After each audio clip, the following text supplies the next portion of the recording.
জমজম কূপ ৫,০০০ বছরের অলৌকিক প্রবাহ। এমন একটি কূপ যা শুধু পানি নয়, মুসলিমদের কাছে এটি এক আশ্চর্য আধ্যাত্মিক শক্তির উৎস। মক্কার পবিত্র কাবাঘরের মাত্র ২০ মিটার দূরে অবস্থিত এই কূপ থেকে প্রায় ৫,০০০ বছর ধরে অবিরত পানি বের হচ্ছে। প্রতি বছর লাখো মুসলমান হজ বা উমরা পালন করতে গিয়ে জমজম পানি নিজের জন্য তো আনেনি, সাথে আত্মীয় স্বজনদের জন্যও। এই কূপটি অবস্থিত মসজিদুল হারামের ভেতরে, কাবাঘরের একদম কাছেই। হজ পালন করেছেন অথচ জমজম পানি আনেননি এমন মানুষ খুবই বিরল, কারণ বিশ্বাস করা হয় জমজম পানি পান করলে রোগ, বিপদ এবং অমঙ্গল দূর হয়। আজ জানব এই কূপের বৈশিষ্ট্য, এর রক্ষণাবেক্ষণের জটিল প্রক্রিয়া আর কিছু বিস্ময়কর ইতিহাস। জমজম কূপের গভীরতা ৩০ মিটার, আর এটি প্রতি সেকেন্ডে 18.5 লিটার পানি তুলতে সক্ষম। জমজম স্টাডিজ অ্যান্ড রিসার্চ সেন্টারে নিয়মিত পানি বিশুদ্ধতা, তাপমাত্রা ও অম্লতার মাত্রা পর্যবেক্ষণ করে।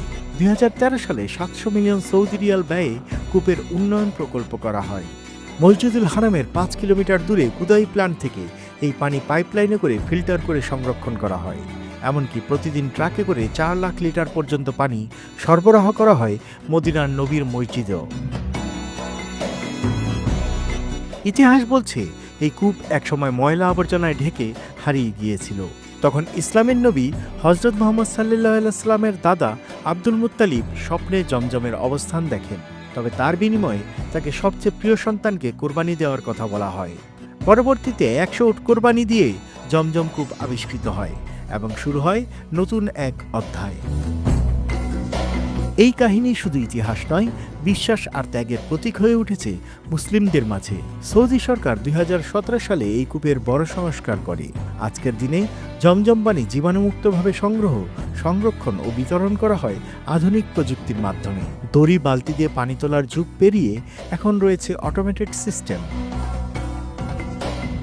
জমজমের পানি শুধু পানিই নয়, এটা ইতিহাস, এটি বিশ্বাস, এটি মুসলিম উম্মার আত্মিক বন্ধনের প্রতীক। ৫,০০০ বছর ধরে যে পানি একটানা প্রবাহিত হচ্ছে তা কেবল প্রকৃতির খেলা নয়, এটি মুসলিমদের কাছে এক অলৌকিক নিদর্শন। আপনারা কখনো জমজম পানি খেয়েছেন? কমেন্টে জানান আপনার অভিজ্ঞতা আর শেয়ার করে দিন এই অলৌকিক ইতিহাসটি সবার সঙ্গে। এমন সব তথ্য পেতে যুক্ত হতে পারেন বাংলা ফ্লো পরিবারের সঙ্গে। একটা লাইক দিয়ে সংযুক্ত হয়ে যেতে পারেন বাংলা ফ্লো ফেসবুক পেজে। সাবস্ক্রাইব করে যুক্ত হতে পারেন ইউটিউবেও, টিকটক ও ইনস্টাগ্রামেও যুক্ত হতে পারেন বাংলা ফ্লো পরিবারের একজন হিসেবে।